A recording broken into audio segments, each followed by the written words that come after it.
Buenas noches, compañeros. Gracias por venir. No sabemos si todos vienen aquí a la actividad de esta noche, que es nuestro primer mesa de análisis. Nos referimos a primer mesa de análisis con invitados especiales, con la intención pues, de seguir platicando sobre el cine en general y en este caso también en el cine de Alfonso Cuarón. Esta actividad que empezamos en enero pasado, con la intención de aportar algunos elementos de apreciación cinematográfica. Hemos querido pues hacer este ciclo porque aquí en Guadalajara hay mucho talento al respecto y mucho gusto también por ello. Y pues hemos querido arrancar esta primer mesa con dos invitados que les presento. Es Pablo Garavito, que es periodista del periódico 8 Columnas, tiene un programa de espectáculos en la DECA que se llama Sin Escape, y aparte pues es cinéfilo de hueso colorado, prácticamente todas las películas se las ha fletado, ¿no? En segunda instancia, Pancho Rodríguez, también cineasta, guionista y no sé qué más, maestro músico. Él tiene en su haber algunas películas que ya ha rodado y pues tal vez lo más representativo, por decirlo de alguna manera, es la película que estuvo en la Festival de Cine de hace 2 años, si mal no recuerdo, o de 2 o 3 años. Hace 3 años, que se llamó De Ángeles, Flores y Fuentes, y después en cartelera se llamó Llamando a un Ángel, con algunos reconocimientos que tuvo en esa emisión, como el premio del público, por ejemplo, que le dieron a su película. Y también pues es músico, integrante de Los Bomberos. Uno de nuestros 2 coordinadores de este ciclo, Marco Valenzuela, que fue el de la idea original de hacer este ciclo, con el que comenzamos a armar el proyecto de todo el año. Y finalmente, pero no por ello menos importante, aquí a mi derecha, Leo García, que también es un experimentado pues cineasta, voy a llamarlo así, y cinéfilo, quien está aportando su conocimiento y su, ¿cómo podemos llamar? Videoteca personal. Las películas que hemos visto son parte de su colección personal. Y pues bueno, la idea es que con ellos 4, que son los que conocen de cine, pues podamos armar una plática interesante, a lo mejor aprender cosas nuevas, explorar algunas otras, y pues bueno, lo que se nos ocurra, los dejo en buenas manos y cedo el micrófono en primera instancia, no sé, aquí a Leo García para que comencemos esta charla. Yo al rato voy a poner un micrófono aquí para poderlo mover en la sala y si alguien quiere participar, de eso se trata. Entonces los dejo con Leo García.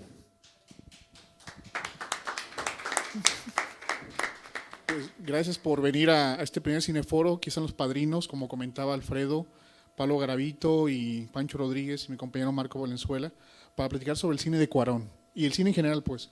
Y primero que nada, Pablo, agradecerles mucho su participación dentro de este primer cineforo del cine en el rojo. Comenté algo muy importante, Pablo.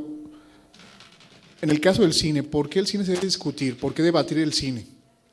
Una pregunta, la primera pregunta es, ¿por qué debatir el cine? ¿Por qué platicar sobre cine? Porque es parte de la vida diaria, porque es parte de nuestro mundo, es parte de nuestra vida, es lo que nos da nuestros sueños, lo que nos da nuestro sentido en muchas ocasiones. Entonces yo creo que es vital ver cine y hablar de cine. Señor Rodríguez. Aumentar y hacer cine. Sí, de acuerdo con el señor. No, yo creo que, por ejemplo, está padre hoy que estemos hablando de cine aquí, porque básicamente la primera exhibición de una película fue también en un barecito en el sótano, en un restaurante, entonces fue como que de repente repetir un poquito esta cuestión de compartir, no únicamente el cine, básicamente toda expresión artística o creativa. Yo creo que la manera como puede crecer tanto el criterio personal de quien lo ve o ya digamos la madurez creativa del que lo hace tiene que ver con el intercambio de ideas, con la crítica, con la carrilla, con todo. Entonces yo creo que es inevitable, ¿no? Eso es lo que quise decir. Sí. Para entender mucho más esta cuestión de lo del cine, Pancho, ¿cuál fue tu acercamiento al cine? ¿Cómo empezaste en el cine? Para entender mucho más este criterio que tienes actualmente como cineasta y obviamente para entender lo que vamos a hacer más adelante, que es el cine de Cuarón. Bueno, básicamente siempre no la única, miento, Pero toda, ¿qué será? Mi infancia la pasaba en el cine con mi papá. Tenía a bien llevarme mucho al cine. Yo creo que íbamos como unas 4 veces a la semana, 4 o 5 veces entre semana y las matines del domingo de doble programa. Entonces básicamente yo creo que es como cuando uno escribe o como cuando uno canta o compone, de tanto ver, siempre te contamina positivamente la creación ajena.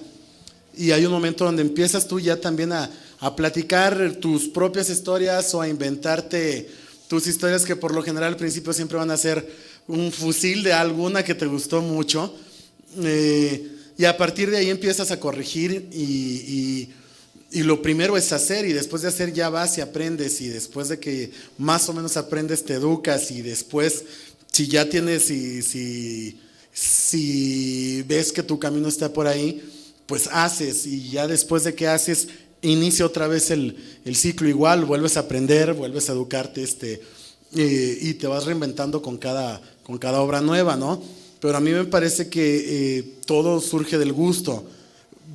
Al menos creo que la gente que busca expresarse artísticamente más como un conducto de lucimiento personal que como una necesidad genuina de contar cómo ve las cosas, es muy fácil ahí encontrar la diferencia de cuando alguien no puede hacer otra cosa más que filmar o cantar o componer o escribir, porque si no hace eso se muere, ¿no? Entonces yo creo que la gente como Cuarón, como Carlos, su hermano, que es muy bueno escribiendo también, o como un montón de cineastas, cortometrajistas, animadores y todo que hay en México, en Guadalajara mismo, surge por el gusto y por la necesidad, ¿no?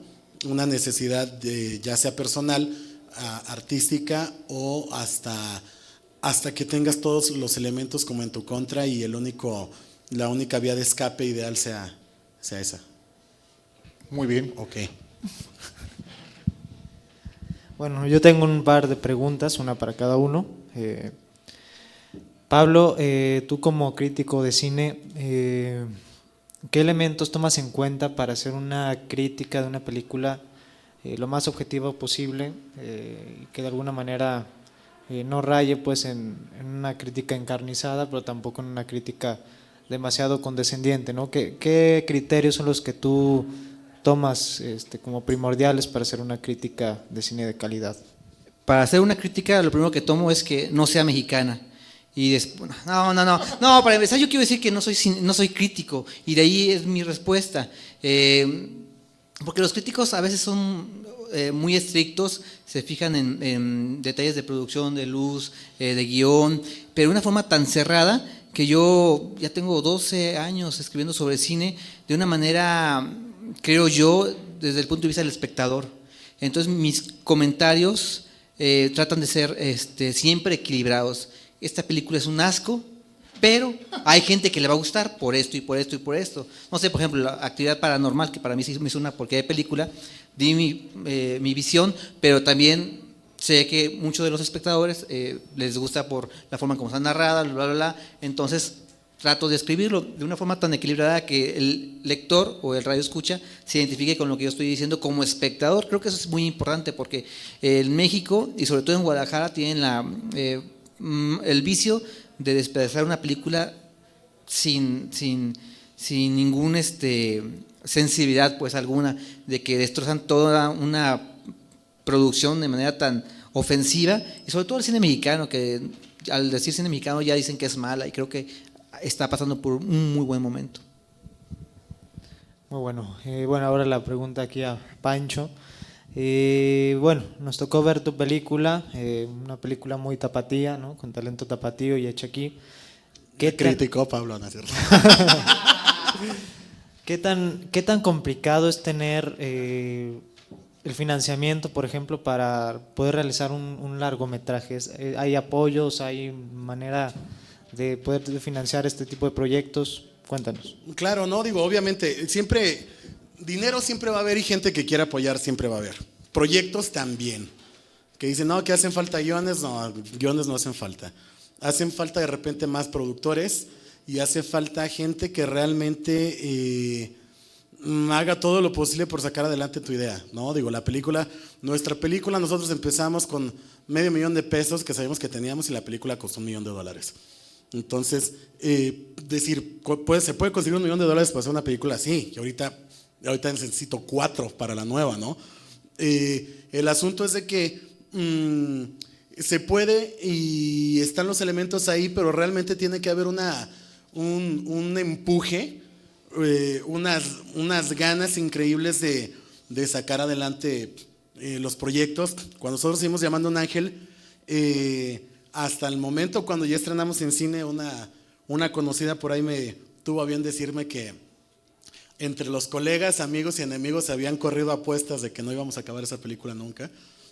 La misma distribuidora Disney, que fue la que tomó nuestra película, internamente, uno de los ejecutivos que después se fue a Los Ángeles, también tenían como una especie de apuesta cómplice de que Llamando no se iba a terminar. Y claro, el asunto es de que te lo tomes en serio, que siempre veas algo que compartimos Pablo y yo, es la visión del espectador. Obviamente cuando yo traigo en la cabeza hacer la película y que también encampando a mis otros 2 socios, siempre es pensando tener la película en el cine, ¿no? O sea, no hacer tu premier con tu familia, tus primos, tus alumnos o la gente que quieras que la vea y se acabó, y después la película se enlata y entonces ya te embarcas tú en el discurso de que la gente aquí no sabe de cine, que no se cree en los jóvenes, y te pones tú como mártir y dices, no maestro, o sea, claro que se puede, pero hay que tener un sentido comercial en la cuestión de que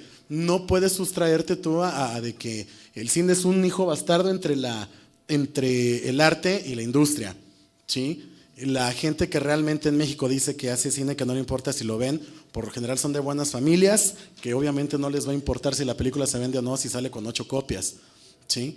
Pero realmente cuando que quieres dedicar a esto y entras en un proceso de creación industrial, nosotros estrenamos con 150 películas en todo el país, 150 copias, obviamente es pensando que la película recupere en taquilla, que la vendas en todo el mundo, que la vendas en televisión y en todas partes para poder hacer la que sigue, ¿no? Entonces, los elementos están. Lo que creo que hace falta es industrializar un poquito más la actitud de que esto finalmente es un negocio. Como dice Memo Arriaga, si tú trabajas yo no conozco a ningún doctor que esté de mesero todo el día y en la noche vaya y opere, ¿no? Entonces acá mucha gente dice, bueno, yo hago otras cosas y en mi tiempo libre escribo, o en mi tiempo libre voy a hacer cine. No, más, entonces así te la vas a llevar, ¿no? Realmente tienes que verlo como el oficio del cual no únicamente vas a vivir tú, va a vivir un montón de gente. Si tú no te la tomas en serio, mucha gente tampoco va a tener digamos, un escaparate donde trabajar, ¿no? Muy bien, pues aquí conociendo un poquito más acerca de lo que piensan del cine Pablo y Pancho, vamos a entrar directamente a lo que es el cine de Cuarón. Y en primer lugar, ¿por qué Cuarón? ¿Qué representa Cuarón en México? ¿Cuál es el fenómeno Cuarón o lo que ha valga ser presentado Cuarón como cineasta de la nueva época del cine mexicano? ¿Qué piensas de Cuarón, Pablo? ¿Te gusta, no te gusta? ¿Por qué sí, por qué no? Y después nos metemos en sus películas. Sí, me gusta. Fíjate que es una persona muy elegante, unos ojos.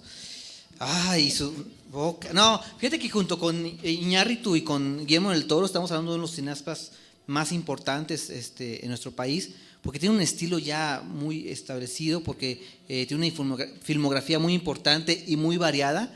Desde sus pininos con La Hora Marcada, podíamos ver allá en los 80s, pues buen trabajo. Y ahí, por cierto, estaba también los mencionados, ¿no? Pero ya solo con tu pareja, pues sabemos el éxito que tuvo, ¿no? A mí lo que me gusta de Cuarón es cómo juega de repente con los colores, como Grandes Esperanzas, el color verde, ¿no? Cómo dirige a los actores, me gusta mucho cómo le saca provecho. Las historias las tiene bien claras, como la de Harry Potter. Me encanta El lado oscuro que le marcó. Para mí es una de las mejores películas de esta saga. Y bueno, Niños del Hombre para mí es una de las mejores películas que he visto en años. Es totalmente redonda. No es mi director favorito, claro que no, pero sí puedo decir que casi no tiene errores este cineasta. está todavía en el camino para encontrar una obra maestra, pero casi se acerca a la de Niños del Hombre desde mi punto de vista. En tu caso, Pancho, Cuarón, ¿qué nos dice Cuarón? ¿Qué nos representa como tal como Cuarón, cineasta? yo creo que lo importante con Cuarón es de que básicamente, por ejemplo, lo que preguntabas ahorita, lo que me preguntaba él, Cuarón es un ejemplo de alguien que sin tener digamos, los medios o la vida fácil o resuelta, entra a una industria donde la llega a conocer muy bien y la llega a mimar y lo llega a catapultar donde va, ¿no? Alfonso estudia cine, pero desde que estaba él estudiando era papá soltero, o sea, él, Jonás, su hijo, él se encargó de crearlo y de todo. Entonces, Cuarón tiene la ventaja de que habla muy bien inglés y lo que sucedía con Alfonso es de que cuando iban publicidad o películas norteamericanas a rodar a la Ciudad de México, él casi era obligado que iba como segundo asistente de dirección, como traductor, casi, traductor, ¿no? Y Cuarón se entra a trabajar al Centro Nacional de las Artes en la sala de cine, o sea, pero realmente, digamos, él asume que igual y no va a poder hacer carrera en cine porque lo primero era sacar la papa para Jonás y para él. Tiene habiendo unos amigos que van por ahí, lo jalan, lo empiezan a meter en comerciales y en todo ese tipo de cosas. Y bueno, él junto con Carlos, que también hacía publicidad, su hermano, empiezan a trabajar, además de haciendo publicidad, en Hora Marcada, como lo menciona Pablo. Y el guión de Solo con tu pareja es una idea original para Hora Marcada, para uno de los capítulos de Hora Marcada.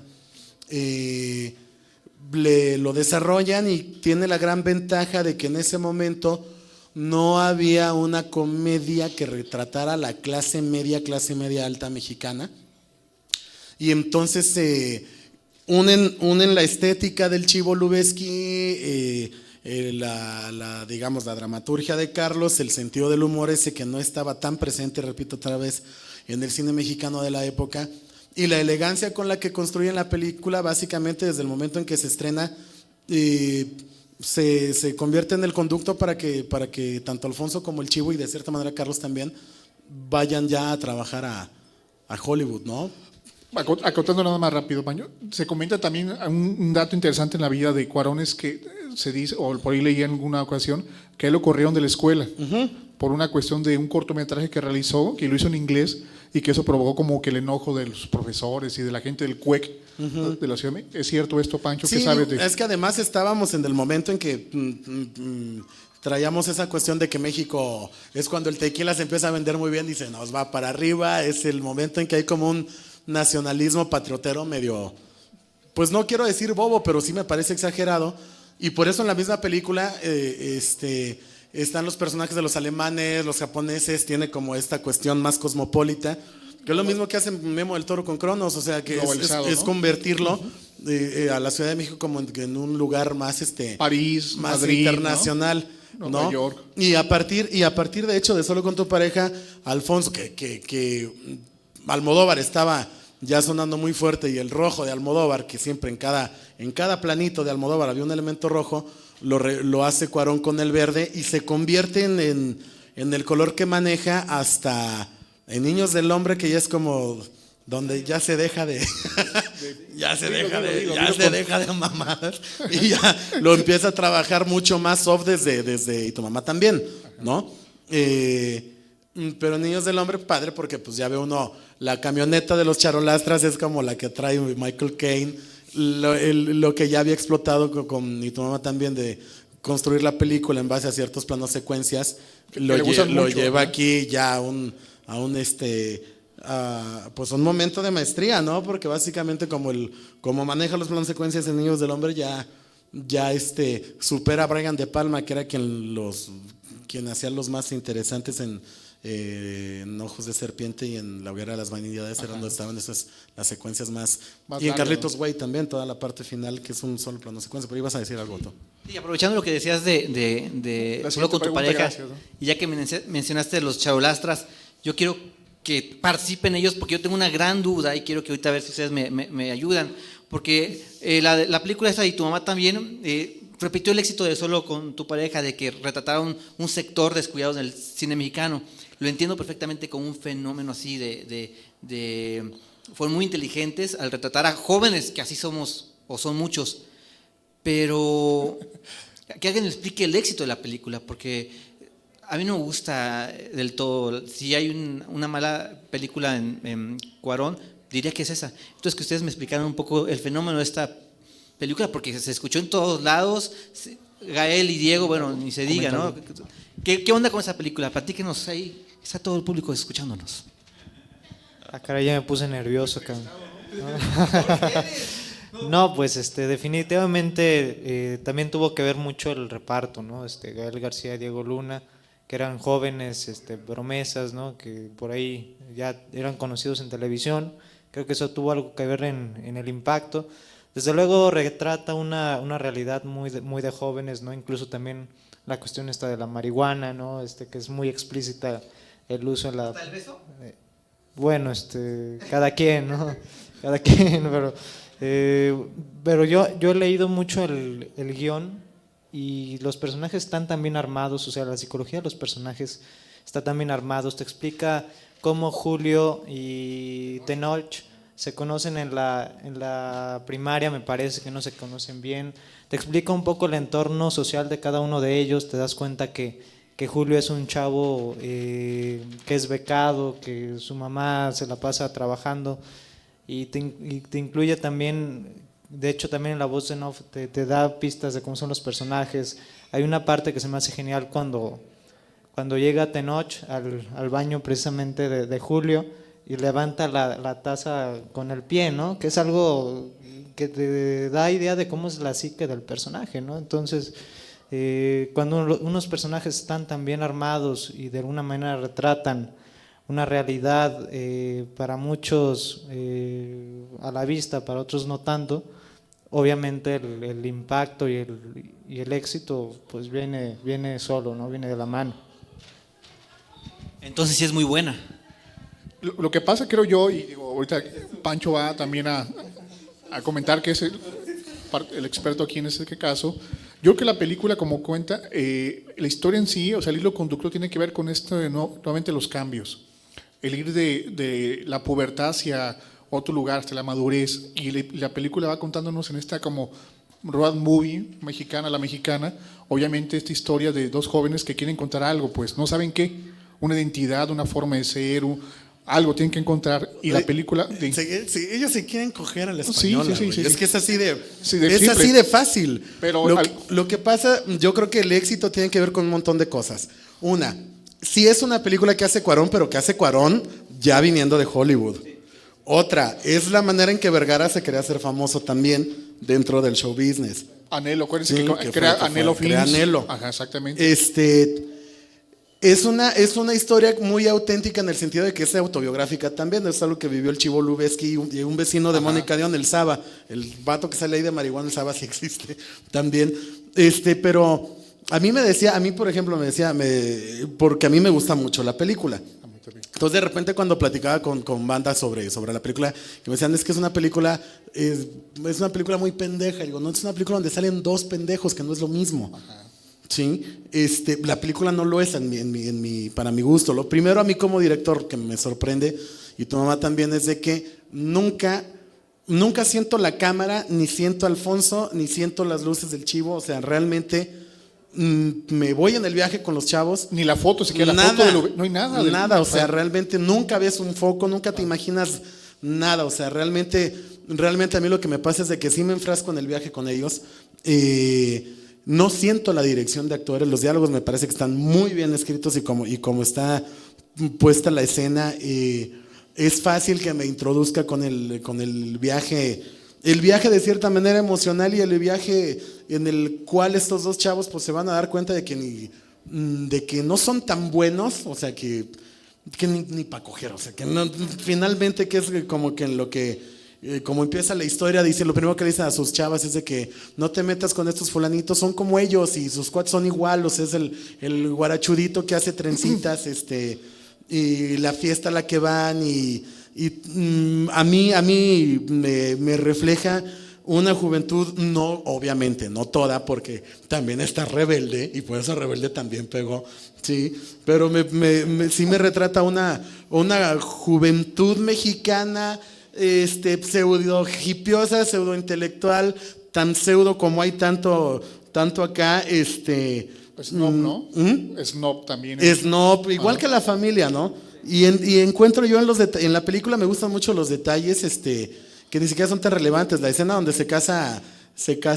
van a la boda también con este sentido patriotero de charros todos y en el lienzo, y la línea que tiene Echeverría muchas gracias por venir a esta humilde boda, que dices, no mames, está el presidente, ¿no?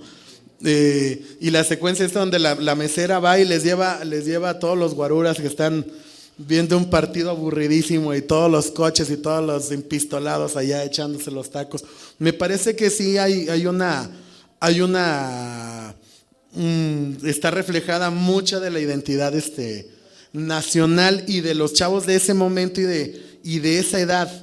No, y de la época, Pancho, de la época que se vivió. Acuérdate que plantea la historia que gana el PRI, pierde el PRI las elecciones, y está planteada en esa historia, dentro del trasfondo político que tiene la misma historia, está todo eso. Los apellidos son Carranza, son, si no me recuerdo, Zapata, sí, etcétera. Y además la onda de que le hayan puesto Tenoch. Exactamente, esta cuestión de nuestro pasado glorioso, ¿no? Que nomás recordamos cuando el día de la efemérides. Y ya, ¿no? Sí. Entonces, no sé, yo creo que la trascendencia que tuvo la película, por un lado, fue confrontar a la mochez, porque sí, o sea, a mí de repente me dice, oiga, usted que hace cine y que sabe esas cosas, ¿qué onda de que los muchachos se masturben ahí en la alberca? Le digo, güey, pues lo hace todo mundo, lo hace tu hijo también, no tú, cabrón, nomás no te gusta verlo, ¿verdad? O sea, no te late verlo, pero todo el mundo lo hace. Y cuando están pensando en Salma, claro, es totalmente vendible, es natural, o sea, lo entiendes, y dime si no, de la raza con esa falta, se presenta hasta la falta de identidad, ¿no? Porque estos personajes, como dicen, son snobs. La película vuelve a dar el trancazo, la rola del Buki, de Si no te hubiera sido, a partir de la película, ¿no? ¿Por qué? Porque toda la raza que igual que ni al Buki ni lo oía, ahora la música de las criadas después, no, ya es la que oyen los charolastras. Ya hasta 40 versiones de todo tipo de grupos, ¿no? Ahí, ¿no? Sí. Hasta Maná, güey. Hasta Maná, imagínate, ¿no? Qué tristeza. Bueno, pero Maná toca cualquier cosa, ¿no? No, el Buki me lo respeta. Pues. Sí, no. Digo, es un poco esta parte, qué bueno, Pancho, que nos comentas esta situación. Pablo, ahí espero que haya quedado claro esto. Totalmente, ya la voy a ver ahorita. Si no está, sí, ahorita la voy a ver. Sí. Si no está grabando, está grabando aquí Alfredo también todo para que lo revises, ¿no? Con calma. Para que lo revise. No, te creas. Volviendo a lo del cine de Cuarón, de las películas que han visto de él, ¿cuál ha sido como la que más les atrae y por qué? O sea, en elementos técnicos, en elementos estéticos, en la historia, ¿cuál ha sido esta, Pancho? O bueno, Pablo, en este caso primero. La de Niños del Hombre, definitivamente, es, como comentaba, es la película más redonda que yo he visto de él. Los colores, está más marcado la cuestión visual de Cuarón.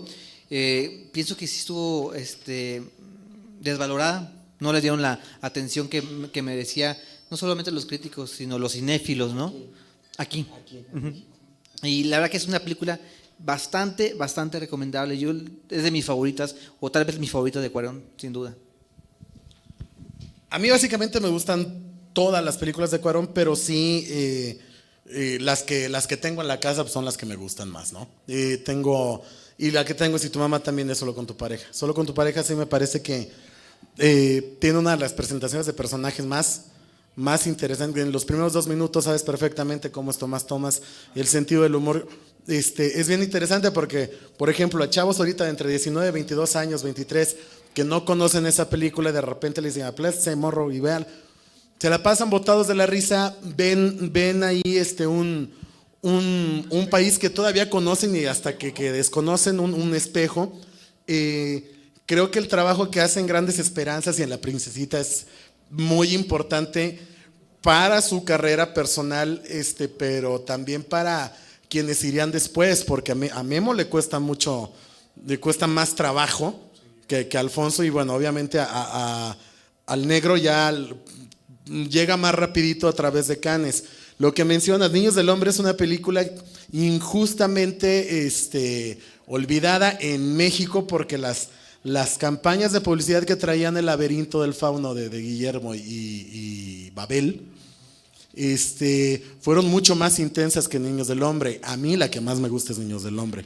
De las tres, además, me parece la más honesta. Digo, yo sé que El laberinto es todo el trabajo de fantasía, de cursilería y de horror que le gusta a Memo, así como que muy bien trabajado, ya muy depurado.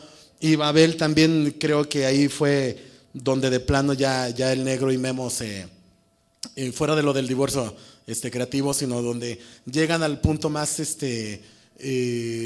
más maduro de contar esta historia de tres historias. Pero Niños del Hombre sí me parece que que como pieza cinematográfica se lleva de calle a las otras dos, y es una película que tú, por ejemplo, puedes ver ahorita El laberinto, o puedes ver Babel y puedes ver Niños del Hombre, y Niños no va a envejecer. Es una película que no va a envejecer, porque además creo que retrata un punto de vista humano muy interesante, que es justamente la vida, ¿no? Cuando básicamente ya nadie tiene esperanzas sobre que pueda haber vida. Un personaje desencantado, típico del género negro, es el que recibe la oportunidad de convertirse en el que puede proteger el único bastión que todavía puede sobrevivir de vida. Y lo más curioso es de que Alfonso siempre está viendo de qué manera puede meter un elemento mexicano en las películas que no hace aquí, ¿no? Y entonces lo mencionamos eso ahorita. Bueno, así, complementando pues este comentario, yo también me gustó mucho la de Los Niños del Hombre, se me hace la mejor película, sobre todo porque te plantea una cuestión futurista, pero que la sientes cercana, ¿no? O sea, te lo plantea en el futuro, pero de alguna manera tú lo estás viendo ahora, esta cuestión de los inmigrantes que hay, sobre todo también en Europa, ¿no? Los turcos, en el caso de Alemania, en Inglaterra, esta comunidad hindú, ¿no? Que todavía está ahí muy presente. Y también rescatar esta cuestión documentalista, ¿no? de Cuarón, esta cuestión de que parece que eres un corresponsal de guerra, que estás viendo incluso cómo se salpica de sangre la cámara, ¿no? Que son elementos muy, muy interesantes. En cuanto ya a la pregunta, esta va para Pablo. Te voy a decir un enunciado y tú me vas a decir si estás de acuerdo o no. A ver, dime. ¿Solo con tu pareja es un parteaguas del cine mexicano? Sí, claro que sí. ¿Por qué? Por lo que comentaba hace rato Pancho, de cómo retrató una clase, una generación, porque es una muy buena película, por los actores que reúne, por la forma en cómo está contada la historia de una manera tan original, tan ágil, tan dinámica. O sea, creo que es una película perfecta. Muy bien. Bueno, esta pregunta para Pancho, tú como guionista, como creador, platícanos un poco cómo es el guionismo de Cuarón, qué lo distingue, ¿no? ¿Cuál es la característica? Fíjate, Carlos Cuarón es un tipo muy brillante y muy, muy, muy mamón. Carlos, de hecho, dice, en México nada más hay un guionista de cine, y soy yo. Lo dice Carlos y se lo tira también a Memo, pero son muy cuates Memo Arriaga y él. Carlos es una persona que se clava mucho trabajando los personajes, los diálogos. Tiene una gran desventaja, que es que vive en la Ciudad de México. Entonces en la Ciudad de México el ambiente cinematográfico está muy viciado, el ambiente cinematográfico y el publicitario. Entonces de repente cuesta más trabajo tener una perspectiva ajena a la comedia de la Condesa, como hubo un momento en que ya les decíamos nosotros, oye güey, la comedia de la Condesa, o sea, el tipo de comedias que nomás pasan en el Chilango y en esa zona, o sea, la gente nomás donde te juntas, los lugares nomás donde vas a comer y a cotorrear tú, digo, pero eso no es todo México. Entonces de repente platicar otro tipo de... Mira, tú que eres Chivas, ¿sabías que Rodo y Cursa era la película de las Chivas que iba a producir Vergara? Rudo y Cursi surge como una película que Vergara iba a producir sobre las Chivas. Finalmente, bueno, se bronquean, pero el personaje del Tato y del Rudo eran dos jugadores de las Chivas. Al equipo que ellos entraban en las Chivas. De hecho, si te acuerdas, iba a salir Bravo, estaba Bravo y Medina, que Sí. eran como la referencia de. Eran la referencia, pero siempre sí fueron Gael y Diego, siempre fueron los actores que estaban ahí puestos. Y fue un equipo ficticio. Pero si te acuerdas, la esposa de Diego Luna, del Rudo, cuando él regresa al pueblito, ella ya está vendiendo como OmniLife. O sea, es otra marca. Pero estaba también involucrado ahí. Y Carlos estuvo trabajando el guión de Rudo y Cursi, yo no sé, creo hizo 18 versiones, que es las que uno generalmente terminas haciendo antes de filmar. Se supone que tú escribes 3,000 páginas que echas a la basura hasta llegar a las 100, que son las que ya filmas. O sea, pero me refiero a que para eso ya escribiste una película 15, 18 veces. 18 tratamientos, ¿no? Muchos. Sí, son 18 tratamientos por lo general. Entonces, creo que cuando trabajan Carlos y Alfonso se logran obras bien redonditas. Carlos se va mucho más a la farsa cuando dirige, y creo que ahí es el punto donde Alfonso mengua, ¿no? Entonces, se nota en Rudo y Cursi de todas maneras la presencia de Alfonso como productor, porque si no hubiera sido más caricaturesco como es Sístole, Diástole, Me la debes, los cortitos de Carlos, ¿no? Los cortos de Carlos. Pero Carlos es una persona muy, muy dedicada, muy clavada, que se toma muy en serio su chamba, que se toma muy en serio él y que se quiere mucho, y esa es una ventaja al momento de tener el texto, ¿no? Por aquí, antes de seguir comentando sobre el cine de Cuarón, ¿alguna pregunta del público que quiera hacer? Algo que se les ocurra ahorita. ¿A qué hora se acaban? Dice. ¿No? ¿A qué hora se bajan? Ya se empieza la película.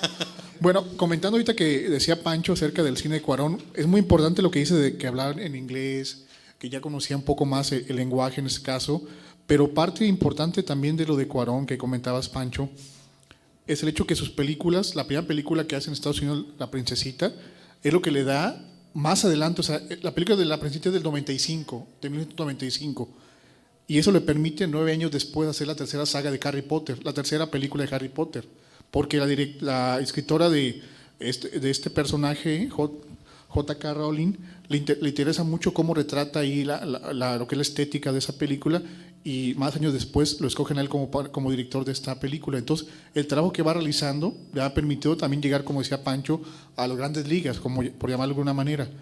Y volviendo a esa parte que él también mencionaba, el cine de Cuarón tiene que ver con lo mexicano también, y ahorita lo comentabas tú. En la mayoría de las películas de Cuarón, prácticamente todas obviamente, refleja mucho de lo mexicano. Hay escenas claves en cada película, hay que fijarse muy bien, pero en todas las películas de Cuarón hay una parte, sobre todo obviamente en los Estados Unidos, que refleja lo mexicano o las que han hecho el extranjero. Hay un elemento que es, por ejemplo, en Grandes Esperanzas, cuando Robert De Niro además que tu tercera película, puedas dirigir a Robert De Niro, es así como que, órale, ¿no? Pero siempre hay un elemento mexicano. Obviamente solo con tu pareja pues todo pasa acá, ¿no? Pero en Grandes Esperanzas, cuando Robert De Niro en el clímax va a brindar con él en el departamento que tiene en el Soho, es un caballito de tequila lo que se bebe con él, ¿no? En Harry Potter lo que pudo hacer fue meter unas calaquitas de azúcar, como las que aquí ven en el Parque Morelos, en un planito donde van a la dulcería, en esta, ¿cómo se llama? La calle donde van y compran todo en Harry Potter. Hay una dulcería y hay un movimiento de cámara donde aparecen en primer plano las calaveritas. En Niños del Hombre, Clive Owen trae unas calzaletas. Si te fijas, es como una versión de las sandalias del héroe mitológico, muy mexicano, son unas calzaletas verdes. No, pero siempre busca introducir un elemento. Música, sí, también la música. Sí, claro. La canción mexicana en Grandes Esperanzas también está Bésame Mucho, ¿no? Que es la canción que pone Stan Bancroft por lo general, ¿no?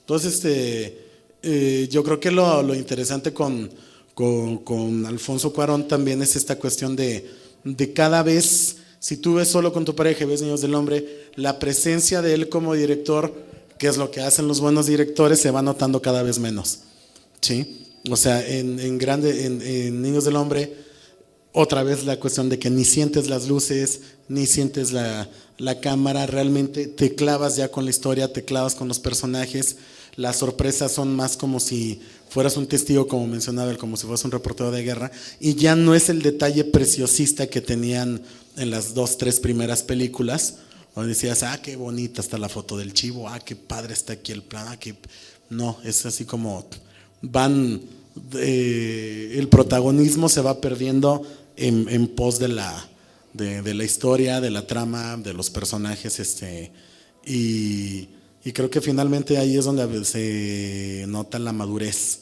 en las que ya están, ¿no? Como dice Pablo, todavía igual y no vemos lo que podríamos considerar la obra maestra de Alfonso Cuarón, pero a mí me parece que sí, igual, que está muy cerquita. Volviendo a esta parte, Pablo, del caso de la película de Itumá también, este tipo de elementos que maneja también Cuarón, ¿recuerdas este manifiesto del Charolastra? Sí, vagamente. ¿No? Yo recuerdo vagamente. ¿Qué nos dice ese tipo de situaciones? ¿Qué, perdón? ¿Qué nos dice ese tipo de situaciones, ese tipo de elementos que utiliza Cuarón en sus películas, como en este caso de este manifiesto del Charolastra? Es una cuestión muy personal. De pronto se llegó a considerar esa película como cine de autor, por llamar de alguna manera. Pues. Lo es, ¿no? Sí. Y lo es, obviamente, en muchos sentidos. Pero ¿qué nos puede decir ese tipo de cosas tan personales? Comentaba Pancho, lo de Salma Hayek, o sea, cositas muy personales de él, pues. ¿Cómo lo ves tú? Yo lo veo como broma. O sea, como que él se divierte, como decía Pancho. La película de Harry Potter, te aseguro que se quedaron muchas escenas afuera de queriendo dejar ese tipo de sellos personales o sellos de México, ¿no? Pero hay ocasiones que definitivamente no se pudo, y es en Harry Potter, por supuesto, por la gran producción que existe detrás, ¿no? Pero yo lo veo como broma, pero al mismo tiempo, por supuesto, con responsabilidad de decir, soy mexicano y quiero retratar mi identidad. Es eso. Sí, digo, además en Alfonso lo ves, o sea, tú velo cómo se viste y así de Converse y así con el saquito jodido y la sudadera, o sea, ahí es donde te hablo como de la parte auténtica, pues, o sea, y además ya sabemos, cuando se es bien particular te hace universal, ¿no? Obviamente cuando tú concentras ciertos elementos muy, muy, muy, muy tuyos, se convierten también de cierta manera en universales, ¿no? Y eso lo ves, por ejemplo, en La Princesita, la onda de la relación del papá con la niña es bien mexicano, ¿no? Es ese acercamiento, ese cariño, y en Grandes Esperanzas igual, en Niños del Hombre también, o sea, siempre, exactamente. Entonces hay esos elementos como que Alfonso obviamente es papá. Y desde la primera película sale Jonás, y en La Princesita sale Jonás actuando también. En las primeras 2, 3 aparecía Jonás siempre a cuadro, ¿no? Ya después como que el muchacho se hizo mamón y ya se puso a dirigir sus cosas y ya no quería salir, y ya no quería salir en las películas, pero toda esa parte amorosa de padre está en todas las películas de Alfonso. Esa cuestión también, como no olvidar de cierta manera el barrio, porque Alfonso, digamos, a diferencia de Memo o de un montón de directores mexicanos, no viene así de una cuna de mucha lana, y entonces esa onda de reflejar siempre como la parte ñero, porque realmente se le nota lo ñero a este cuate,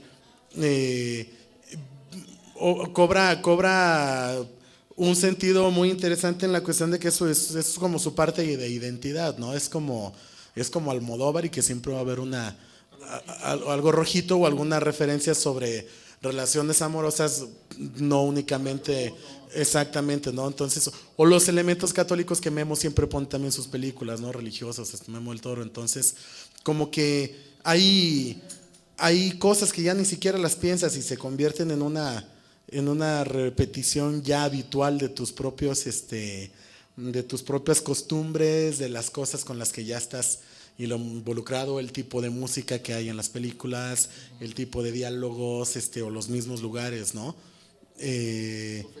Los fetiches, ¿no? Y elementos tan sencillitos o diálogos tan, no sé, digo, como cuando están y tu mamá también, cuando van en la camioneta esta y se queja por la manifestación, que además eso es muy de la Ciudad de México, que hay manifestaciones todos los días, ¿no? En todos lados. Dice, tienen derecho a manifestarse, yo tengo derecho a mentarle su madre, cabrón, pues también, ¿no? Ya totalmente habitual. Entonces, creo que a mí lo que me gusta del trabajo de Cuarón en ese sentido es de que hay una honestidad muy nada fabricada, pues, ¿no? Que sí es posible verlo en otro tipo de películas de otros directores. ¿Alguna de los manifiestos, de uno de los puntos del manifiesto? Voto el que le vaya a la América. Nadie le va a la América aquí, ¿verdad?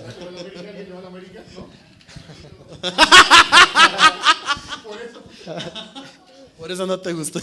No te vas a defender. El hecho de que Garavito? esté llorando por Cabañas no es que sea americanista. También eres un Sí. Bueno, algo que mencionaban es se ve lo mexicano, ¿no? En el cine de Cuarón, pero no deja de ser un cine muy universal, ¿no? Que igual lo pueden entender en Kazajstán, que aquí en México, que en China, que en donde sea, ¿no? Que creo que es un elemento importante para que sea una buena película o una buena historia, ¿no? Incluso en la literatura, no sé, el Llano en Llamas lo entienden en cualquier lado y por eso es una obra maestra, ¿no? Y bueno, ya más entrado en una pregunta, Pablo, ¿qué te parece la fotografía del Chivo Lubeski en el cine de Cuarón como tal? No, yo creo que, no sé si estás de acuerdo conmigo, Pancho, que, casi no se puede hablar de Cuarón sin el Chivo. Creo que hacen una excelente mancuerna y bueno, todo lo que toca el Chivo es extraordinario, pero en particular con Cuarón me gusta mucho cómo trabajan, se entienden, son ahora sí que como uña y carne, ¿no? Le lee el pensamiento prácticamente a Cuarón. Yo no los veo separados, la verdad. Sí, es un tándem, ¿no? Como tal. Sí, tal cual. Bueno, una pregunta para Pancho. Vemos en el cine de Cuarón una gran cantidad de reparto de intérpretes. Vemos incluso a un Ethan Hawke, ¿no? Que en Grandes Esperanzas viene de ser ya había hecho Ítaca, ¿no? Cuando le toca Grandes Esperanzas. Había hecho Ítaca, había hecho antes del Amanecer una película francesa, ¿no? Medio interesantona, con una actriz francesa muy guapa, Julie Delpy. ¿Cuál notas tú que sea un elemento que selecciona Cuarón en los intérpretes de sus películas? ¿O qué debe de tener un intérprete para actuar en una película con Cuarón? No, yo creo que Cuarón, me imagino que hace la selección de su casting dependiendo del personaje, aunque puede sonar muy obvio esto, ¿sí? Yo creo que lo que hace es apostar por la persona que mejor pueda representar a tu personaje más allá de amiguismo, porque Daniel Jiménez Cacho, cuando hizo Solo con tu pareja con él, todavía cuando rodó La Princesita, mencionaba a Cuarón siempre a Daniel como uno de los mejores actores mexicanos.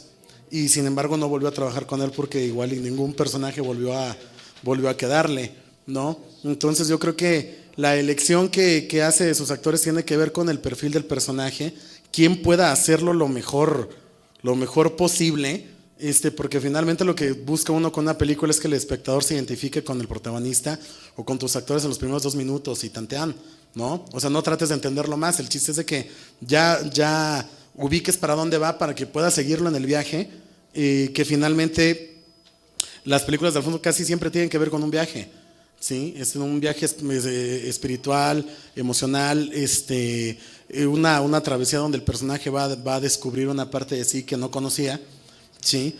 Y que lo que quiere es un cómplice de camino, ¿no? Lo más pronto posible. Entonces, en ese sentido, tú cuando ves a Clive Owen haciendo el personaje de Niños del Hombre, Clive Owen tiene la típica facha vuelvo a decirlo, del héroe del cine negro, del antihéroe de cine negro, ¿no?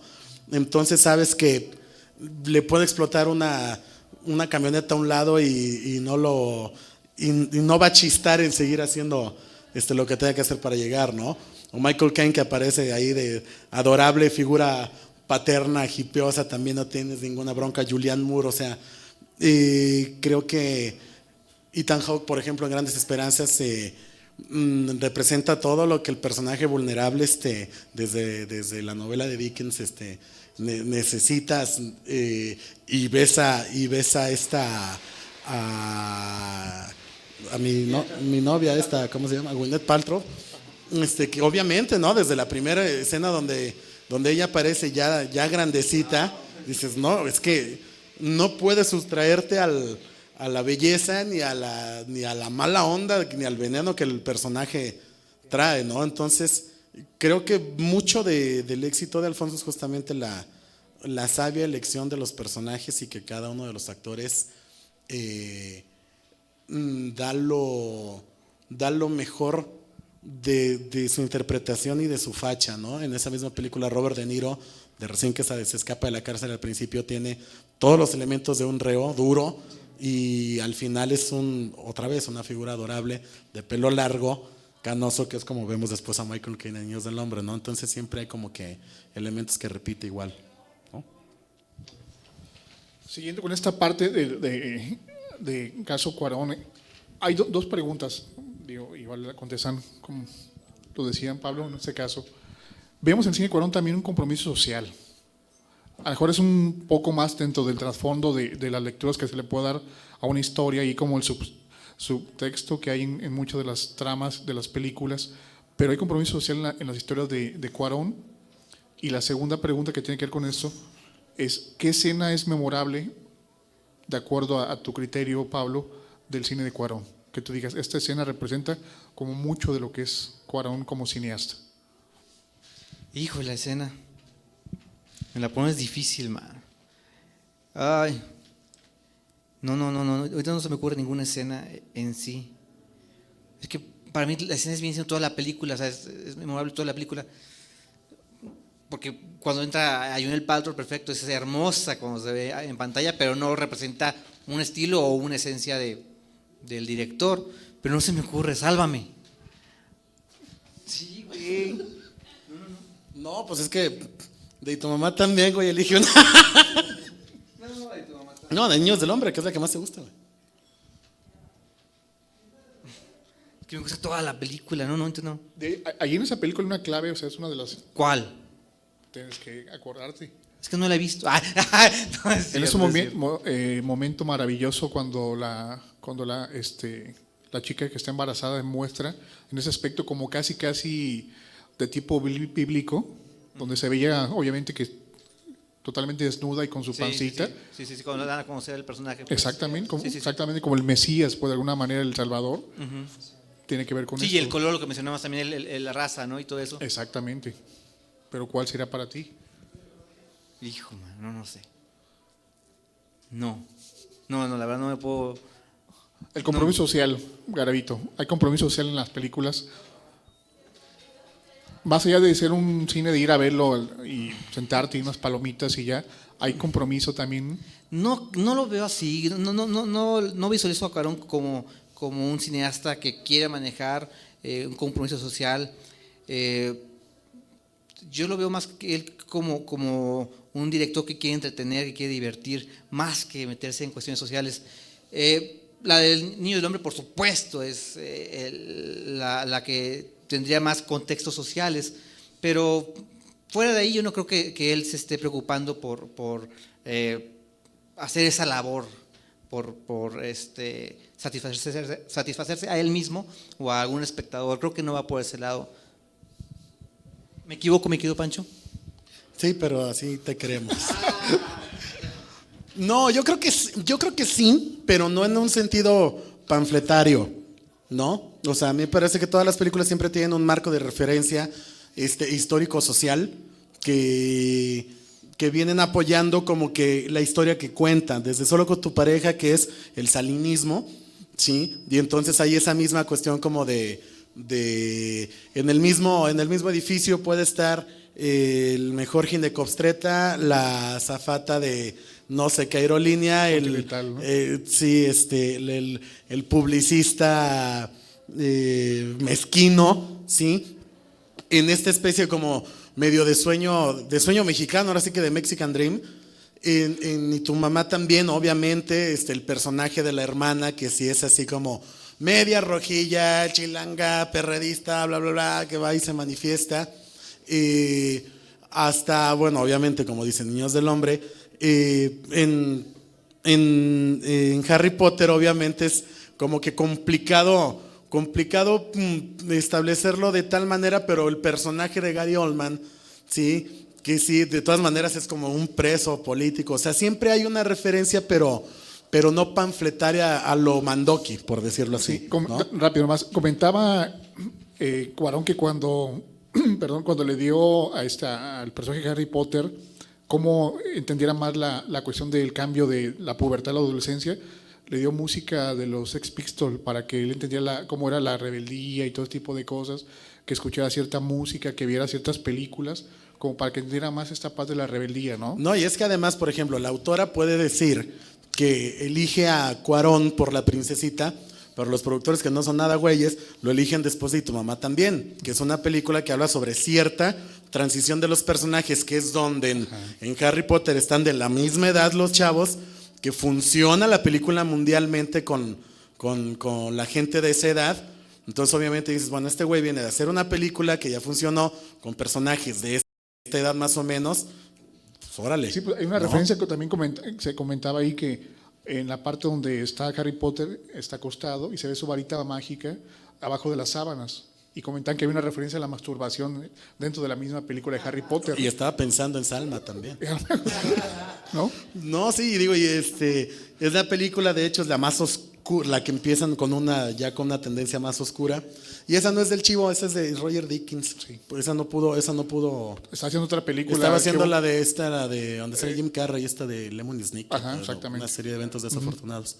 Sí, entonces, yo creo que sí, siempre, sí hay un aspecto social, político social mesurado, si quieres, pero que, claro, ahí está involucrado el rollo, ¿no? Vuelvo a decir en Tu mamá también, que el presidente vaya a la boda y todo ese tipo de ondas. La manera en cómo tratan a la servidumbre los personajes, los dos, porque aunque el otro no tiene, o sea, va de gorrón, pero pues de todas maneras, ¿no? La mamá, Bracho, está genial de doña alivianada, Ajá. ¿no? Y la escena, Pancho, ¿qué escena te manifiesta como que? Yo creo que, yo con la que siempre me voy a acordar de Cuarón va a ser la presentación de Tomás Thomas de Solo con tu pareja. Creo que en un minuto que tú ves que sale Jiménez Cacho con la bata de toalla de rayas verdes y blancas, los Converse verdes, voltea 2 pisos abajo están los periódicos, se encuera, baja, corre, agarra el periódico, da 2 giros, regresa y se vuelve a poner la bata y dices, bueno, este güey me queda perfectamente claro que es un tipo arriesgado. Están los colores implícitos de Cuarón ahí, más o menos la estética esta que quería manejar de vitrales, los mosaicos adoquinados, todo ese tipo de cosas. Yo con esa escena, digamos, me quedaría, porque además es como de lo primerito, ¿no?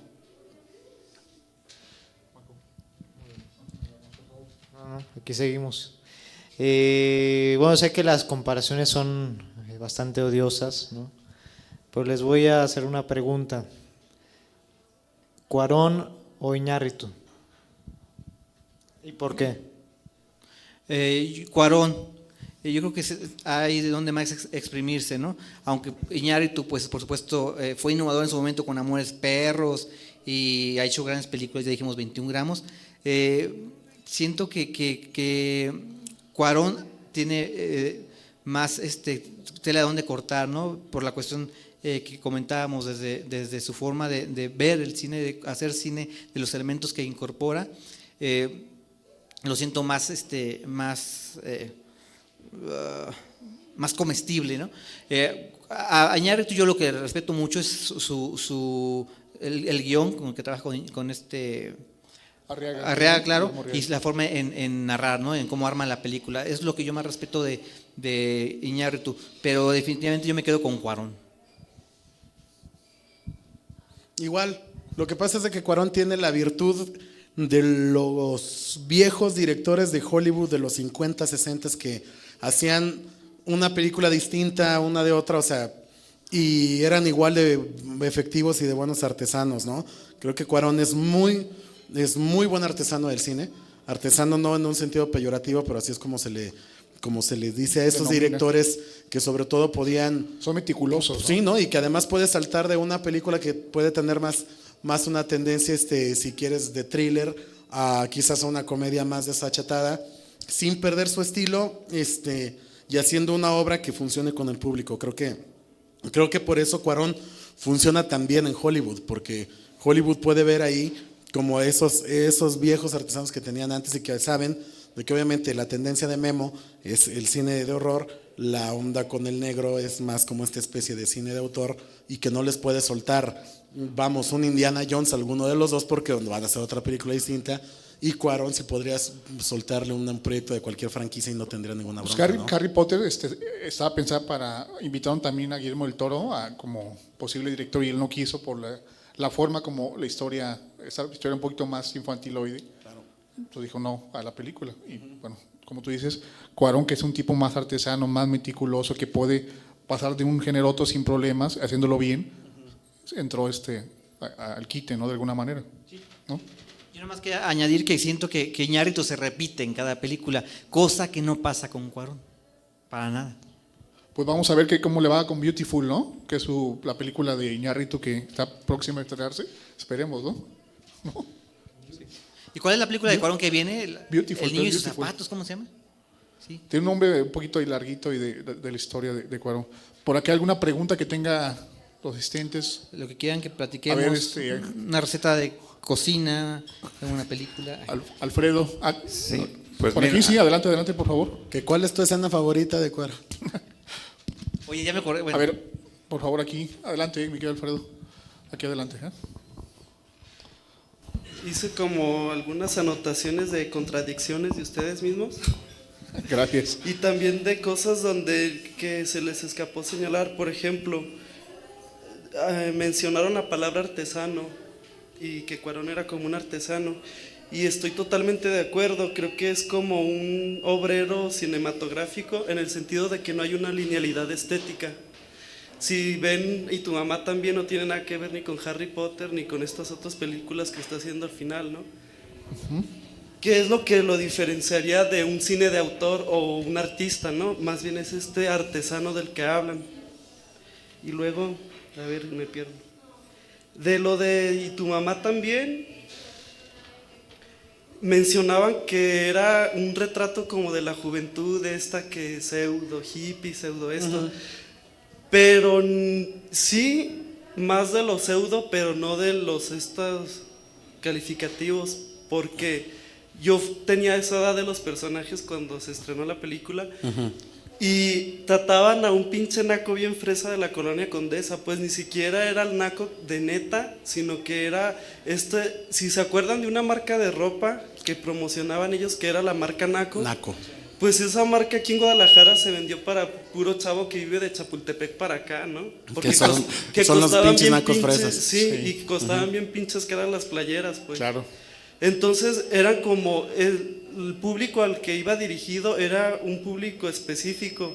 Si nos vamos a lo político, por así decirlo, obviamente no se quedan elementos políticos fuera pero en sí es como de una clase media para arriba, pues. Claro.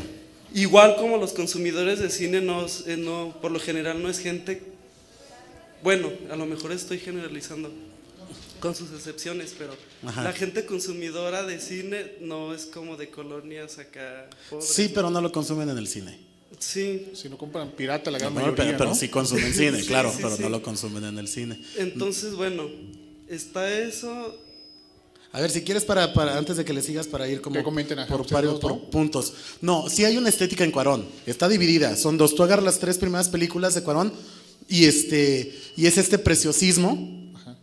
Pero, perdón, pero si hacemos un análisis semiótico o hermenéutico de la obra, no hay una linealidad. Por ejemplo, tú mencionas mucho la palabra verde y que el color verde y todo esto. Si nos vamos a cineastas como Gus Van Sant o el chavo de Vírgenes Suicidas, utilizó los visos verdes para dar atmósferas que tenían que ver con el guión. Ah, no, pero Cuarón lo hizo por un estilo nomás de que en cada plano apareciera algo verde. Sí, como No, un fetiche, por sí, así por decirlo. supuesto, un sello. Sí, un sello, pero entonces, si ese sello tú le nombras estética, pues ¿dónde quedan estos otros elementos? A ver, que entonces tienen? si quieres empecemos por definir estética, porque a mí lo que me queda claro, a mí como director, es de que del momento en que yo voy a contar una película, defino mi estética, que va a tener que ver con mi puesta de cámara, qué necesita la historia y cómo me gusta a mí contar la historia. Y las historias, y las 3 primeras historias que hace Cuarón, fragmenta. De hecho, se caracteriza por fragmentar muy bien en muchos planos cada escena, que era lo que no hacían muy bien los directores aquí, ¿sí? Después, cuando hablo de que él mismo va planteando como una distancia, es cuando comienza a utilizar los planos secuencias y los comienza a utilizar en Tu mamá también. Y después de Tu mamá también, obviamente como Harry Potter es un elemento de una franquicia, ¿sí? Con la que no te puedes meter mucho, ¿sí? El mayor aporte que tiene la estética es que sí convierte un Harry Potter más oscuro, ¿sí? Visualmente. Se va Harry Potter y este cuate regresa ahora con Niños del Hombre y vuelve a utilizar el plano secuencia como lo hizo en Tu mamá también. Y los verdes deslavados de Tu mamá también los vuelve a utilizar en Niños del Hombre. No los verdes brillantes ni las películas visualmente fragmentadas en planos o en muchos planos, que sí lo hacen las primeras 3. ¿Sí? Entonces, creo, a mi punto de vista, que lo que viene siendo la estética o la puesta en cámara de Cuarón tiene un antes y un después, que en sus 3 primeras películas y en sus siguientes 3 películas, ¿no? Sí, Hablando de esa parte. Y bueno, una pregunta Alfredo. que les hago a quien me la quiera contestar es cómo, en qué momento, por ejemplo, Para Pablo. los discursos y las formas de trabajar el cine mexicano se convirtieron tan hegemónicos, porque lo de las malas palabras, lo de la marihuana, o sea, ya chole, ¿no? Con los mismos discursos. ¿Quién fue el primer director que empezó como con esta ondita? ¿Y quién le siguió? Porque el nuevo cine ya se sabe lo que va a haber casi. Y bueno, si este señor empezó como con esas ondas y no le siguió, qué bueno, porque señal de que hubo una evolución en su obra y no se quedó con las mamadas estas. Lo que pasa es que muchos dijeron que tuvo éxito comercial esta película de Cuarón, y sí, muchos pensaron que ese era el cine que vende, y pues apostaron por realizar este tipo de películas que esas sí realmente no dejaba nada, que lo único que vendía eran el desnudo o las groserías, pero que no tenía ningún tipo de contenido. Y sí, tienes razón, la lista es larga y vienen más. Ahorita en cartelera está una con esta, ay Dios, que soy malo para los actores, la chava de TV Azteca, muy bonita, por cierto. Ahorita me acuerdo. Está una película mexicana en cartelera, Amar sin fin, creo que se llama, que es por ese lado, ¿no? Presentaron ciertos sectores juveniles, que drogas, sexo, pero más que nada yo los veo que lo siguen haciendo por vender, cosa que Cuarón no lo hizo para eso, exactamente. Ok, lo que pasa es que aquí tiene que ver, maestro Sara, se nos anda viciando el micro, no sé si sea aquel o de acá. Creo que es Ok, mira, no tiene que ver únicamente con el cine. En México el que pega primero pega 2 veces y todos los demás copian. Si alguien escribe una novela o si alguien hace Juventud en Éxtasis, salen 20,000 cabrones más que escriben libros de superación personal. A todo mundo le valía gorro las relaciones de parejas y Toño Serrano saca Sexo, Pudor y Lágrimas, y de ahí se nos vienen 20 comedias sobre parejas que igual nadie se acuerda de ellas, ¿sí? Entonces siempre hay una obra, y tú ponte a revisar no la filmografía específica de cada director, pero sí cómo hay una película que llega a funcionar y por lo general de ahí le siguen un montón que hacen otras personas que no tienen ni la misma trascendencia, que ni cuentan lo mismo como como la original. Y obviamente después el creador que hizo eso ya no le interesa seguir hablando de lo mismo, ¿no? Cuando Sariñana y Carolina hicieron Todo el Poder, la comedia es un trancazazo, ¿sí? Y ya su siguiente película no tiene que ver con nada. Y salen otras, sí, por eso Sexo, Pudor y Lágrimas detona las comedias de pareja en la época, ¿no? Sí, es oscura, luego Todo el Poder detona otro tipo de comedias donde aparezcan elementos criminales y sí, todo en este tenor como que muy, muy chilango. Nicotina. La nicotina, ¿no? Entonces, por ejemplo, dice, la marihuana, las leperadas y eso, te lo pongo así de fácil. Las dos primeras películas mexicanas que pegaron, que fueron en 1917 y 18, fue Santa y El Automóvil Gris. El Automóvil Gris son unos rateros y Santa es una puta. Ya lo traemos encima, desde siempre. ¿Sí? Y las leperadas, pues nomás porque en ese momento no se podía, pero ¿quién empezó? Pitol, ¿no?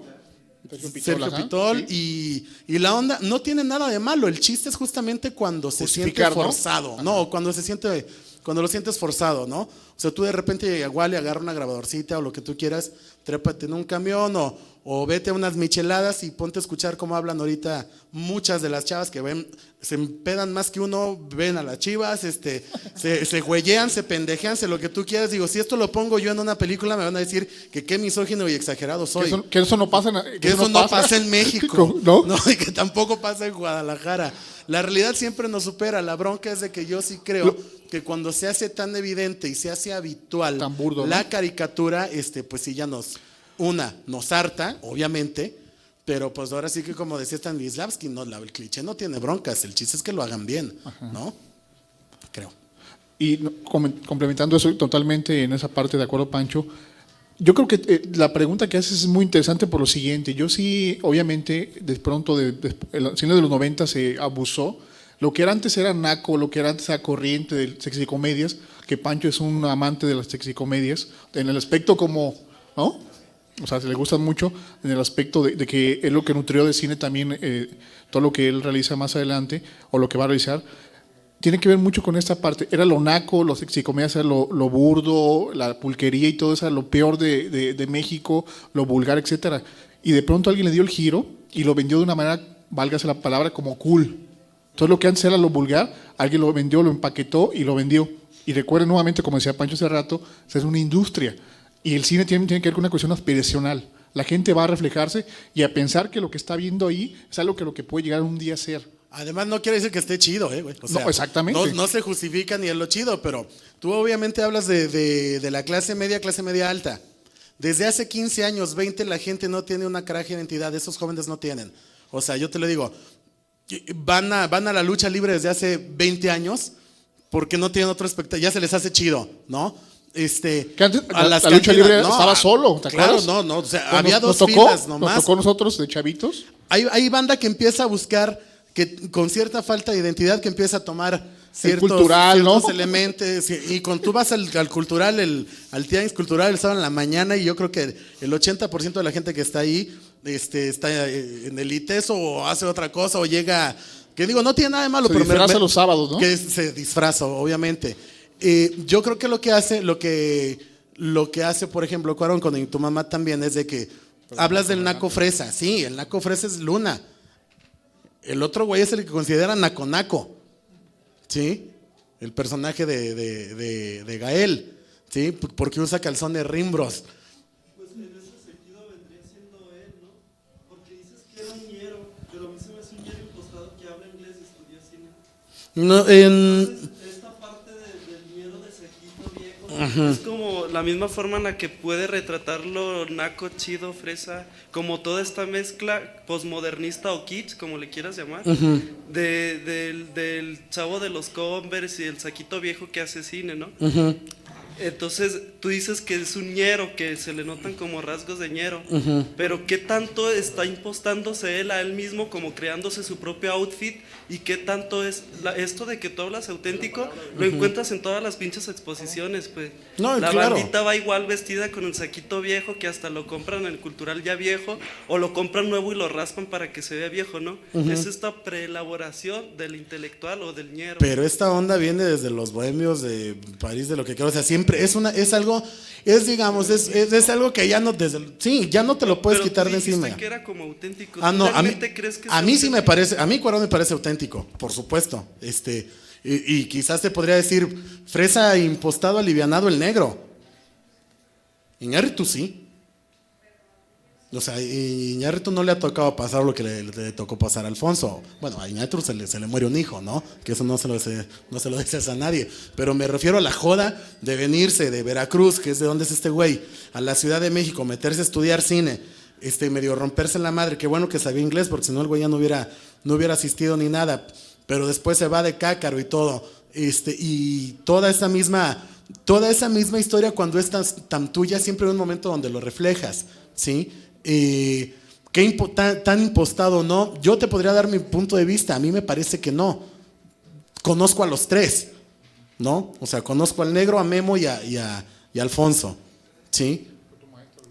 Memo fue mi maestro.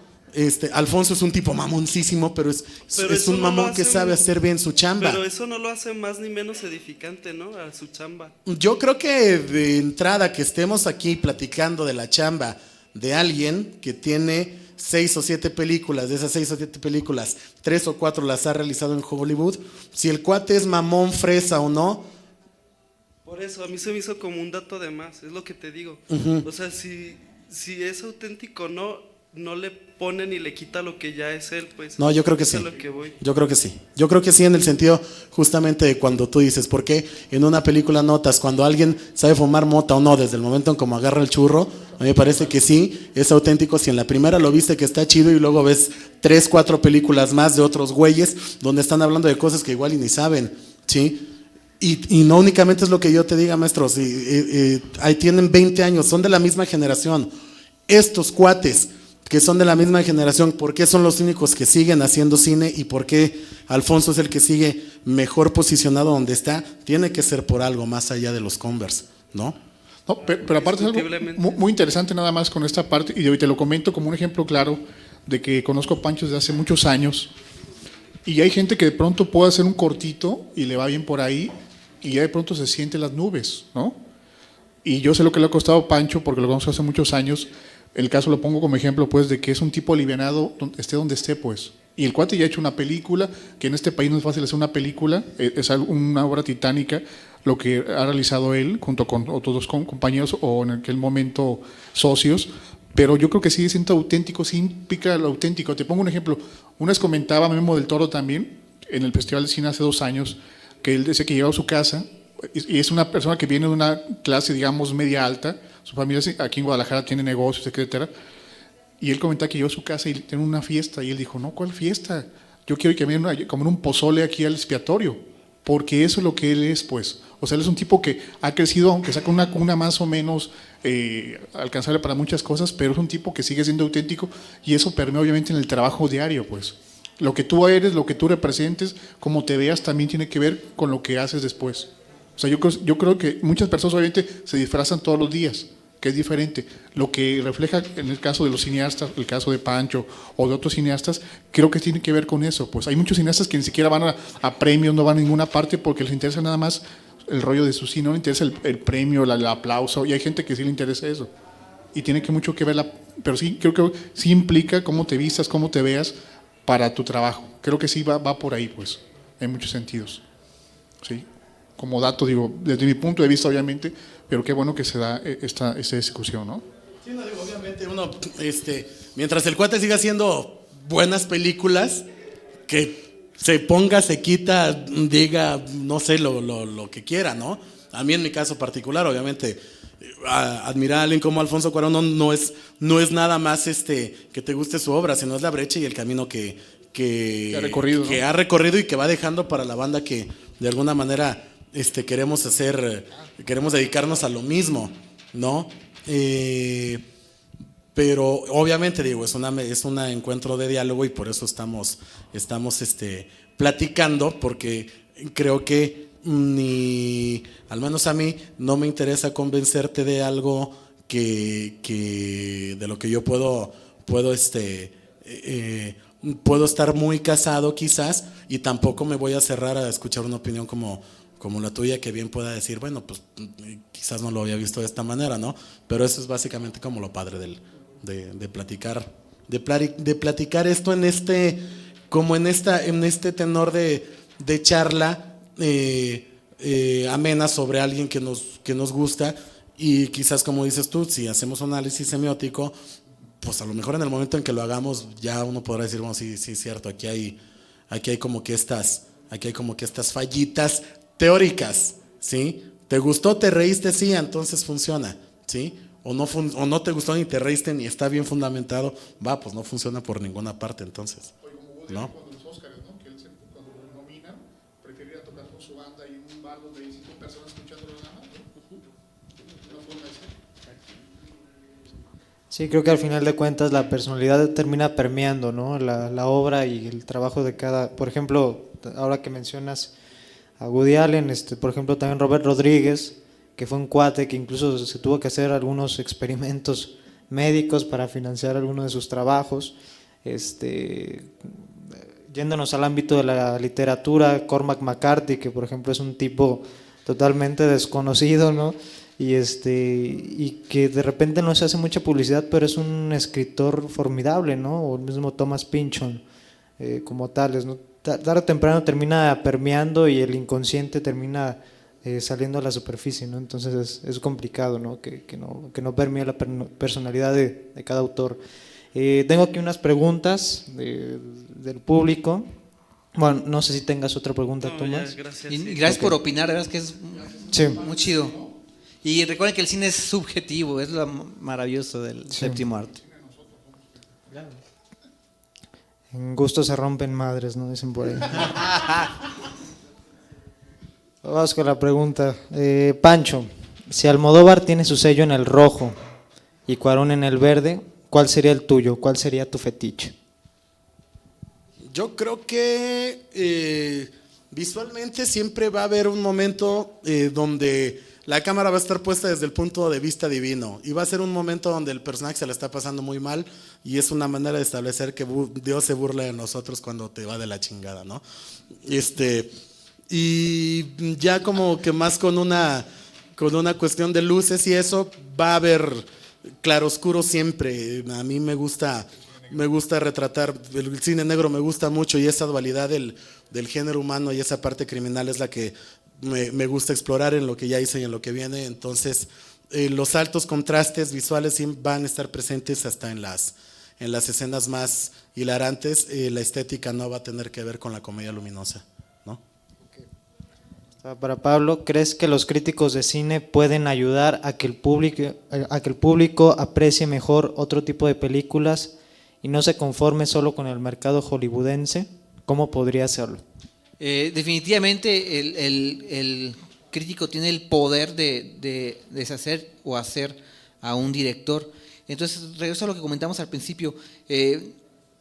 Un crítico debe de ser totalmente neutro y hablar de todo y ponerse en el lugar de un cinéfilo.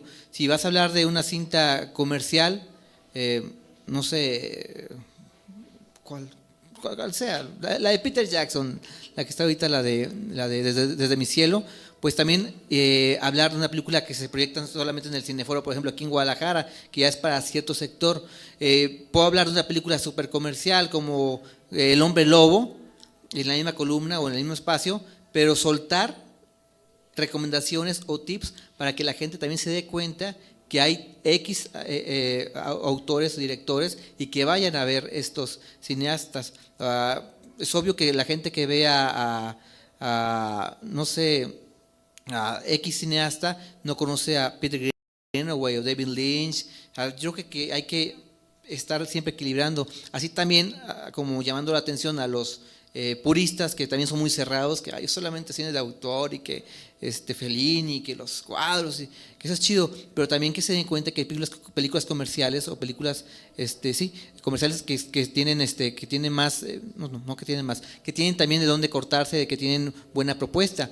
Verlas como eso, como películas comerciales que quieren entretener y que son para eso nada más, para disfrutar un buen momento con las palomitas y con la persona que está a un lado. ¿Te respondió la pregunta? ¿Sí, de veras? Y aparte, digo, en la parte de la crítica tiene que ver con que muchos de los críticos son muchos irreductibles en sus criterios y obviamente no hay que apoyar el cine, como dicen, el cine mexicano porque es cine mexicano.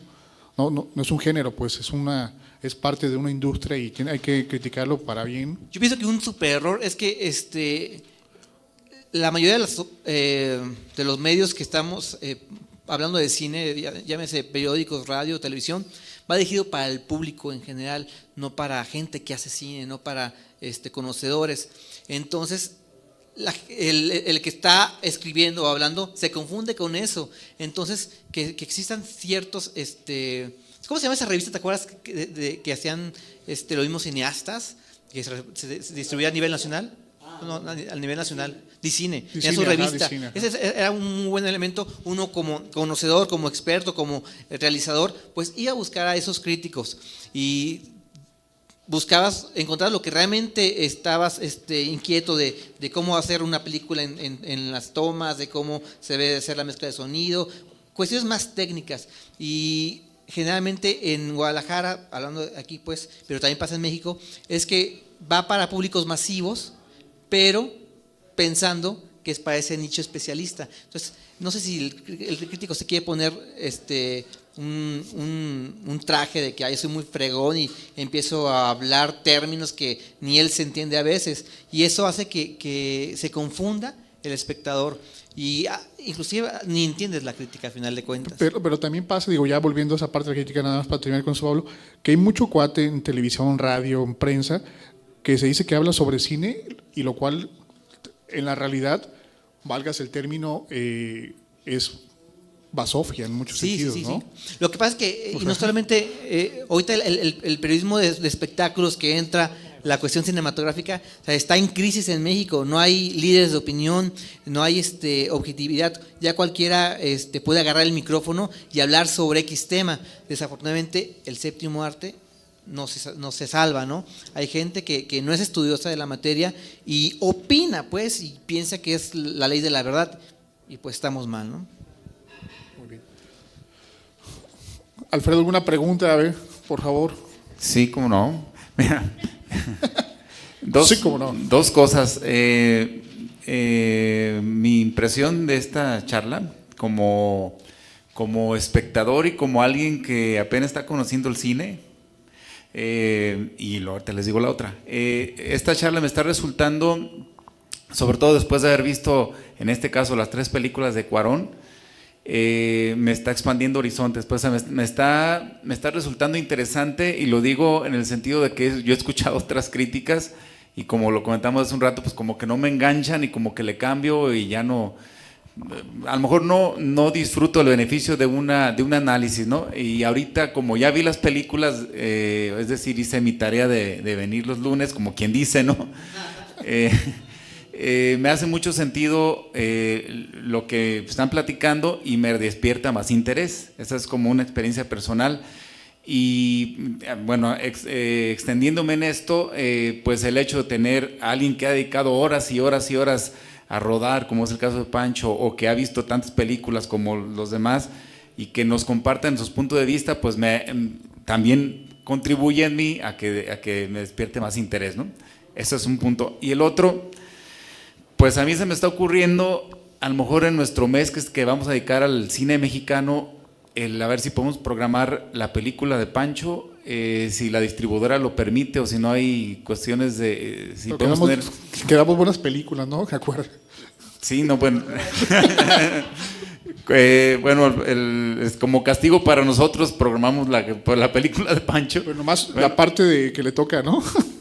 Ándale. De la mitad para el final. Nada más. Se me ocurre porque, pues bueno, es a lo mejor de las, no sé, desconozco, pero las pocas películas que se han producido aquí en Guadalajara y que tenemos al director y guionista aquí a la mano, y a lo mejor pues puede ser interesante para el público tapatío ver la película. No, que la regale aparte, ¿no? Del DVD, ¿no? ¿Qué más quieres, güey? Es una propuesta ahí que lanzo al comité. El DVD, digo, no. No sé qué opinen. Compromiso, ¿qué te parece? No, pues, Pancho, ¿no? se Digo, ya aplica, está. órale. Me parece muy buena propuesta para que se vea también aquí en el rojo tu historia. ¿Es bueno, marzo o cuándo es? No, lo de Es septiembre, ¿verdad? En septiembre. Ah, está bien. Sí, sí, sí.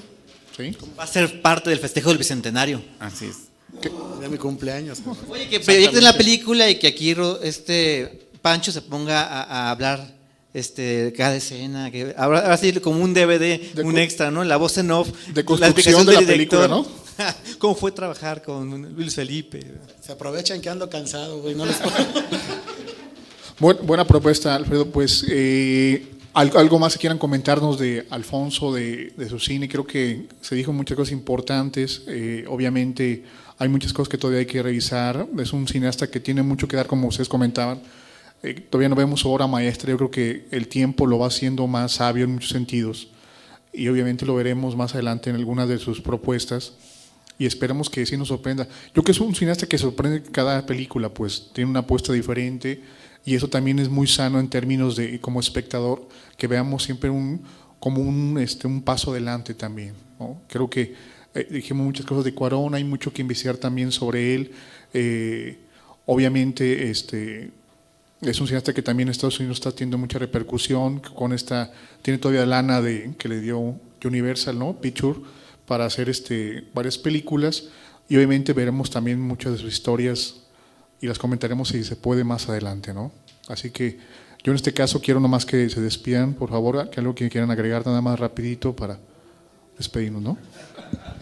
Pues yo felicitar al Rojo Café, no es ninguna flor, mi querido Alfredo, pero sí es cierto que hacía falta un espacio donde los cinéfilos se puedan reunir para ver una película, después comentarla, y pues si esto se va a hacer más seguido, juntar a cuates para que se aborde cualquier tema del séptimo arte. Yo creo que muchas personas lo van a agradecer porque pues hacía falta, y que si sea un cineclub ya en forma aquí en el Rojo Café. No, pues nada más agradecer la invitación y pues por aquí nos estamos viendo, ¿no? Y gracias a la paciencia de la banda que se esperó y que no tenía nada mejor que hacer el lunes en la noche, creo yo. Sí, bueno, agradecer también la participación de todos ustedes, las preguntas que me parece que fueron muy inteligentes, y pues nada, a seguir apreciando buen cine. Digo, un poco de lo que mencionaba Pablo, justamente creo que no hay mala película y no hay peor película que la que no se hace, ¿no? Entonces, igual en el cine comercial hay a lo mejor alguna interpretación rescatable, alguna fotografía interesante, algún guión, es decir, no limitarse, ¿no?, por los comentarios de los críticos o incluso de los análisis semióticos, que al final de cuentas son subjetivos, ¿no? Los métodos de Barthes, Greimas, Humberto Eco son meramente subjetivos. Es también padre, son también padres que sea tan subjetivo esto, porque la interpretación que tú le des es la más válida para ver una película, ¿no? Entonces, más que nada complementando todos estos comentarios, y pues gracias por venir, y ojalá siga, se pueda hacer esto del cineclub que también menciona Pablo.